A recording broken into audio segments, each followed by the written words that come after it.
अस्सलाम वालेकुम, मेरा नाम है फैज़ान हुसैन, कराची नौजवान फाउंडेशन का चेयरमैन। आप लोगों को पता है कि हमारी 3 दिन की जो एक्टिविटी थी, आज हमने उसमें अनाउंस किया था कि जिसमें लेडीज़ को भी हमने कहा था कि वो आके फॉर्म ले लें। अच्छा, बहुत सारी लेडीज़ आई जो फॉर्म लेके भी गई हैं। अच्छा, इसमें नॉमिनेशंस का पूछ के गई हैं कि नॉमिनेशन में किसका नाम। देखिए, फैमिली का कोई भी बंदा हो, उसके CNIC भी चाहिए होगी, उसका कॉन्टैक्ट नंबर भी चाहिए होगा। दूसरी बात यह है कि इंश्योरेंस कंपनी के अंदर नॉमिनेशन जिसकी आपने देनी है उसी को ऐड कीजिएगा, एक बात। दूसरी बात यह है कि इंशाल्लाह ताला लेडीज़ के लिए जाहिर सी बात है ये वाला हेलमेट नहीं होता। जो राइडर्स मेरी बहनें हैं जो यूज़ करना चाहती हैं इस अप्रोच के, उनके लिए हमने हेलमेट के लिए कहा है, तो इंशाल्लाह ताला उसको भी हम करेंगे। और दूसरी बात मैं फिर ये कहूँगा कि all Karachi bike rider association जो इस वक्त काम कर रही है, मेरी आप लोगों से दरख्वास्त है इसका हिस्सा बने। आज आप लोग को समझ में नहीं आ रहे इसके बेनिफिट्स, लेकिन मैं ये इस बात की ज़िम्मेदारी देता हूँ कि आपको आहिस्ता आहिस्ता इसके बेनिफिट्स समझ में आएंगे कि अगर एक्सीडेंट हो जाता है तो हमें यहाँ पर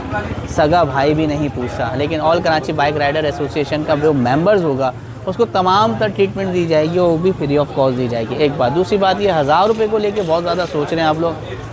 1000 जो आप पे कर रहे हैं ना, वो आपको सालाना प्रीमियम इंश्योरेंस कंपनी रिटर्न करती है। ये पॉलिसी होती है, आप किसी से भी पूछ सकते हैं। फिर दूसरी बात ये देखें, जब तक जेब से पैसे नहीं जाते ना, तब तक चीज़ों का एहसास नहीं होता। तो मैं ये चाहता हूँ कि आप लोगों को एहसास हो। तो मेरी आप लोगों से गुजारिश है, वीडियो को शेयर करें। 3 दिन की एक्टिविटी है नॉर्थ कराची, न्यू कराची और सुरजानी वालों के लिए। इसको अवेल करें ताकि हम इससे फ़ायदा उठा सकें। शुक्रिया।